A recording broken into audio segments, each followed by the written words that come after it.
एक जला हुआ लाइट बल्ब के साइड में अगर दो सोलर पैनल रखा जाए और सोलर पैनल से जो इलेक्ट्रिसिटी प्रोड्यूस होगा वो फिर से लाइट बल्ब में दिया जाए तो क्या होगा। इजी वे में सोचे तो लगेगा कि बल्ब कोई भी एक्सटर्नल एनर्जी के बगैर ही इनफाइनाइट टाइम तक जलेगा।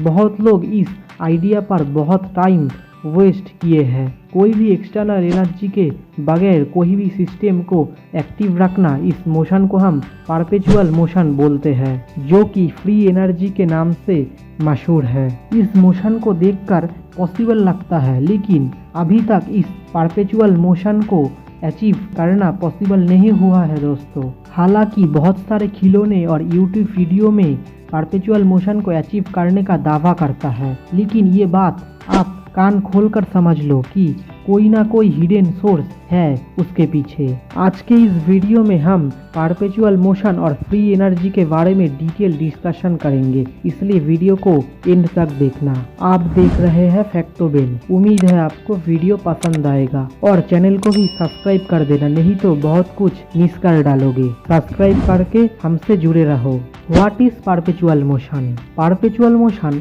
एक हाइपोथेटिकल आइडिया है जिसमें कि एक सिस्टम को अगर एक बार एनर्जी दे दिया जाए वो इनफाइनाइट टाइम तक एक्टिव रहेगा वो सिस्टम। मतलब कि आप कम एनर्जी सप्लाई करोगे सिस्टम को और सिस्टम बहुत ज़्यादा एनर्जी आपको रिटर्न देगा, मतलब कि फ्री एनर्जी। इसी को हम परपेचुअल मोशन बोलते हैं। फ्री एनर्जी अगर पॉसिबल हो जाए तो वो होगी हिस्ट्री के सबसे बड़ा discovery, history of perpetual motion.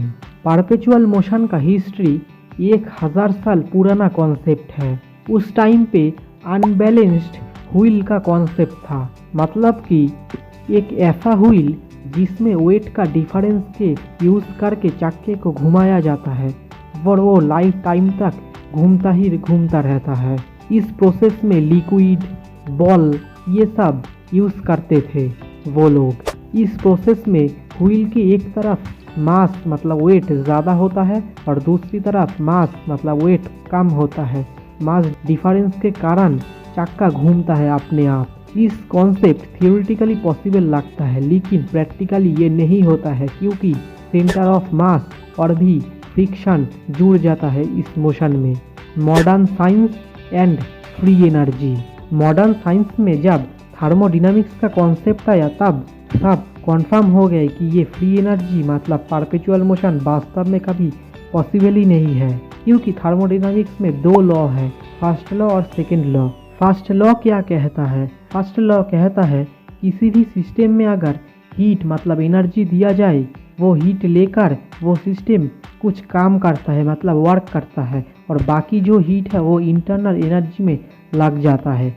मतलब कि एनर्जी खुद ब खुद क्रिएट नहीं होता और भी डिस्ट्रॉय भी नहीं होता, ये सिर्फ कन्वर्ट होता है एक एनर्जी से दूसरी एनर्जी में। एक एग्जाम्पल देख लो, एक सिलेंडर है और एक पिस्टन है।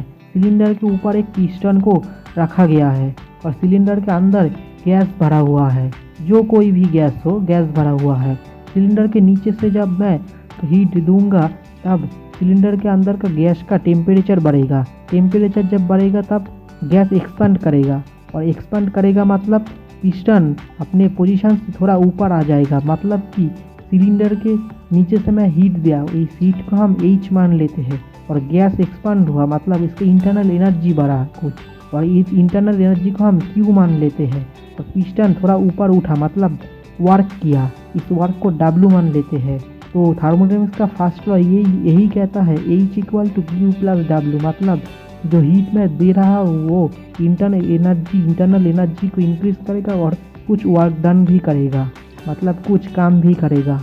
और सेकेंड लॉ थर्मोडायनामिक्स क्या कहता है? अगर मैं कोई सिस्टम को एनर्जी दूँ तब वो सिस्टम मुझको जो वर्क देगा मतलब जो काम करेगा सिस्टम, वो मैं जो एनर्जी दे रहा हूँ उससे कम होगा, मतलब एनर्जी ग्रेटर देन वर्क। मतलब मैं जो एनर्जी दूंगा उससे रिटर्न में कम वर्क पाऊंगा। यही है सेकेंड लॉ।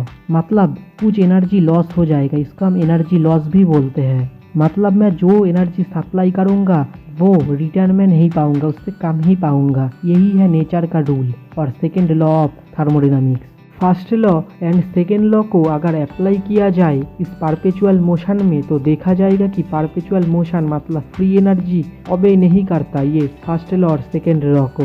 एनर्जी अगर डिस्ट्रॉय नहीं होता तो क्यों व्हाइल अपने आप थम जाता है।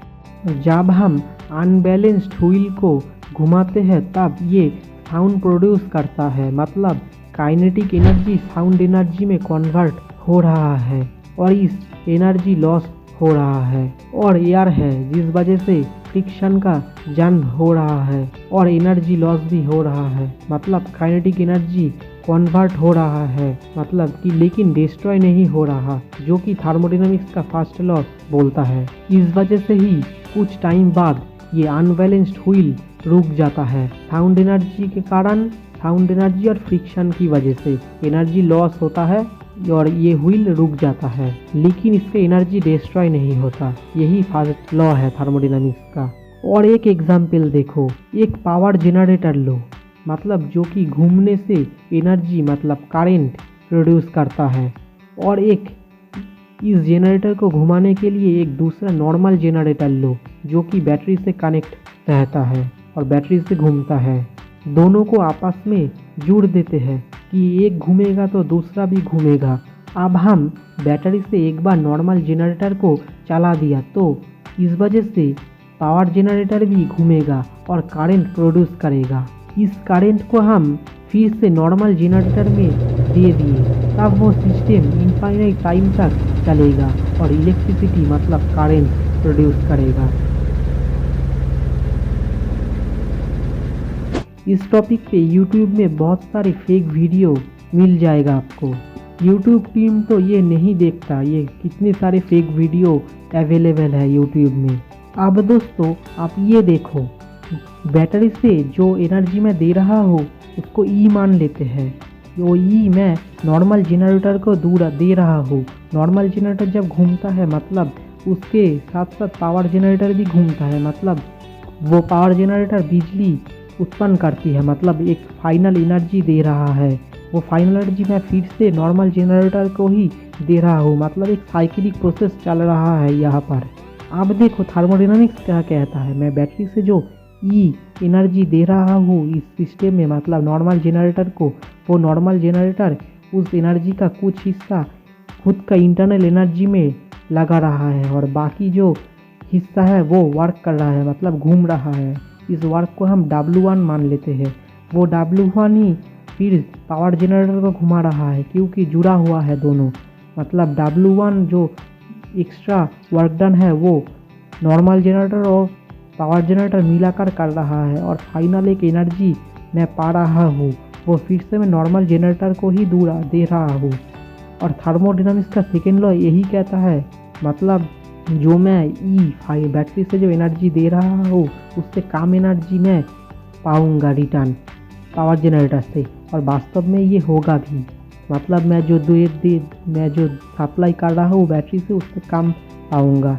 यही प्रोसेस होते होते ये मोटर रुक जाएगा, मतलब ये जनरेटर रुक जाएगा और फ्री एनर्जी अचीव नहीं होगा।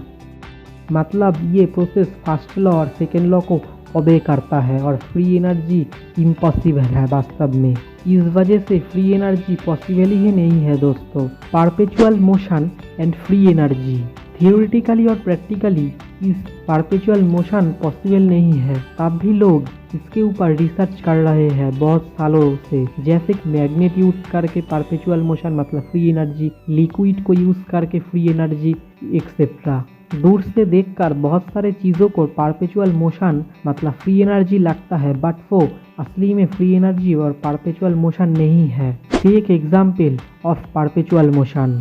नंबर 1, इस फुटेज को देखो। ये मार्बल बॉल ग्रेविटी के कारण खुद ब खुद नीचे आता है और फिर से काइनेटिक एनर्जी गेन कर ऊपर आता है। दूर से देखा जाए तो ये परपेचुअल मोशन लगता है और फ्री एनर्जी लगता है, लेकिन इसके अंदर एक हिडन सोर्स है। इसमें यू शेप में जो पाथ है इसमें एक हिडन मैग्नेट लगा हुआ है। अब ये देखो, जो कि एक्सटर्नल एनर्जी सोर्स प्रोवाइड कर रहा है इस सिस्टम को, मतलब ये फ्री एनर्जी नहीं है, आपको बुद्ध बनाया जा रहा है। नंबर 2, आप ये देखो, ये बर्ड अपने आप मोशन कर रहा है, लेकिन इसके अंदर भी एक हिडन सोर्स है। अब देखो, इसके अंदर डाइक्लोरोमीथेन नाम से एक केमिकल कॉम्पोजिशन है, जो कि एयर टेम्परेचर में वेपराइज हो रहा है, नॉर्मल टेम्परेचर में वेपराइज हो रहा है और ये मोशन कर रहा है। मतलब इसका इस सिस्टम का एक्सटर्नल एनर्जी है एयर टेम्परेचर, मतलब ये भी फ्री एनर्जी नहीं हुआ, इसको बाहर से टेम्परेचर मिल रहा है तब भी ये मोशन कर रहा है। तो दोस्तों, मेन बात है, फ्री एनर्जी और परपेचुअल मोशन वास्तव में पॉसिबल नहीं है। जो लोग यूट्यूब वीडियो में परपेचुअल मोशन और फ्री एनर्जी को दिखा रहा है वो सब फेक वीडियो है, मतलब फ्री कुछ भी नहीं होता दोस्तों नेचर में। तो दोस्तों, वीडियो पसंद आए तो वीडियो को लाइक करना और चैनल को भी सब्सक्राइब कर देना। तो मिलते हैं नेक्स्ट वीडियो पे, तब तक के लिए बाय बाय।